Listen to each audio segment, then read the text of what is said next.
A comeback, a miracle, a shootout for the ages, and the greatest player of all time, finally lifting the trophy he was born to hold. All of this was delivered to us on the 18th of December, 2022, in what many are calling the greatest football match ever played. The final between Argentina and France at the 2022 World Cup. This game was so breathtaking it left the entire planet speechless. And the stage for this masterpiece couldn't have been bigger. The FIFA World Cup final, the biggest game in football. 88,966 fans inside the Lusail iconic stadium. Billions watching around the world. On one side, Lionel Messi, desperate for the one trophy that he wanted his entire life. On the other side, Kylian Mbappe and the reigning champions France, the most dangerous team on the planet when they are on their day. France came into the final as favorites. They had Mbappe, Griezmann, Giroud, a squad loaded with talent. But they were missing key players due to injury and illness, with Karim Benzema, Paul Pogba, and N'Golo Kante all ruled out before the tournament had even kicked off. Argentina, meanwhile, had been on an emotional journey, losing to Saudi Arabia in the group stage, recovering, fighting through the knockout rounds, surviving that war of a quarterfinal against the Netherlands, and beating Croatia in the semi-final. They were a team possessed, a team playing for their captain. The man in charge of the final was Polish referee Szymon Marciniak, experienced, calm, and trusted with the biggest assignment in football. The first half started with Argentina absolutely on fire. France looked off the pace, almost sleepwalking, and you could see it from the very first minute. The French press was slow, their shape was loose, and Argentina were moving the ball with a confidence that suggested they genuinely believed this was their night. Messi was everywhere, dropping deep, finding pockets, dictating the tempo, and it was that relentless Argentine pressure that produced the breakthrough. In the 21st minute, Angel Di Maria made a run in behind, and Ousmane Dembélé brought him down in the box. Penalty. Messi stepped up. He looked at the ball, looked at Lloris, and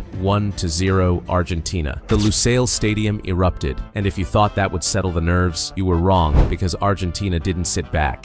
They kept coming. The Argentinians were relentless, pressing, refusing to let France breathe. And then, in the 36th minute, came the goal that made the whole world gasp. A counterattack of pure beauty. Messi spotted the run and played it wide to the overlapping fullback, and Di Maria, arriving perfectly at the far post, finished it, 2-0. The crowd inside Lusail was singing. Argentina were completely in control. For 45 minutes, it genuinely looked like this was going to be a straightforward coronation for Messi. But Didier Deschamps had other ideas. He made 2 substitutions at halftime, bringing on Marcus Thuram and Randal Kolo Muani. And suddenly France were a completely different team. The momentum shifted in the blink of an eye, and what happened next was pure football madness. France started the second half with an intensity they had shown no trace of in the first. Thuram's directness down the left immediately caused problems. Griezmann started finding space between the lines. Argentina, who had been so composed, now looked rattled and unsure. Mbappe started receiving the ball in dangerous areas for the first time all game. There were warning signs, but Argentina managed to hold on. With 10 minutes left, the entire football world thought it was over.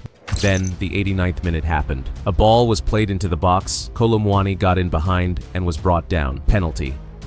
Mbappe stepped up with the entire weight of France on his shoulders, and he smashed it straight down the middle, 2-1. The stadium shifted, but surely one goal wasn't enough. Surely there wasn't time. Surely. And then, just 97 seconds later, Mbappe did something that will live forever in football history. Thuram kept the ball alive on the left. It was turned back to the edge of the box, and Mbappe met it on the volley with his left foot. A technique so perfect, so instinctive, that even the Argentine defenders who were standing right there could do nothing about it. Unstoppable. 2-2. The stadium was in total shock. In under 2 minutes, Mbappe had destroyed Argentina's dream and flipped the entire narrative of the match completely on its head. He had gone from ghost to god in the space of 120 seconds, and the entire football world could not believe what they were witnessing. Extra time arrived, and the drama absolutely refused to let up. Both teams were running on fumes, but neither was willing to surrender. Argentina pushed forward desperately. France hit back on the counter with that terrifying Mbappe pace, and chances flew in at both ends in a way you almost never see at this stage of a World Cup final. And then somehow, from somewhere deep inside himself, Messi found one more moment of magic. In the 108th minute, a shot from outside the box was parried by Lloris and fell perfectly into the path of the one man you'd want in that situation. 3-2 Argentina. He wheeled away with his arms out, screaming into the Lusail night, and every Argentine on the planet screamed with him. Surely that was it. Surely Surely nothing else could happen. Not in this game, not to this man. But Mbappé had other ideas. With Argentina desperately trying to run down the clock, France forced one last attack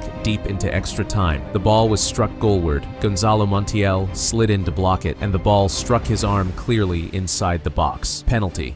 There was only ever going to be one man stepping up. Mbappé placed the ball, stared at Emiliano Martinez, and sent him the wrong way for the hat trick. 3-3. He had just become only the second player in World Cup final history to score a hat trick, dragging France back from the dead, not once, but twice in the same game. 3-3 after extra time. Penalties. What followed was one of the most nerve-shredding shootouts in World Cup history. Emiliano Martinez, who had already become a hero during the tournament, produced a huge save to deny the first penalty from Kingsley Coman. Aurelien Tchouameni then struck his penalty wide. While Frenchmen were missing, the Argentinians weren't, and when Gonzalo Montiel stepped up to take Argentina's fourth kick with everything on the line, the world was silent. Argentina had won the World Cup. The scenes that followed were unlike anything football had ever produced. Messi fell to the turf. His teammates piled on top of him. Grown men were crying in stadiums, in living rooms, in streets all around the world, and when Messi finally lifted the trophy, it felt like the most earned, most deserved moment in the history of the sport. Mbappé finished the tournament with 8 goals, including a hat trick in the final. He was the best player in the world on that pitch. And yet, even his performance wasn't enough to stop the greatest player of all time from getting what he always deserved. Messi had his World Cup, and the world had the greatest match it had ever seen. If the 2022 World Cup final between Argentina and France isn't the greatest match in football history, then tell me what is in the comments.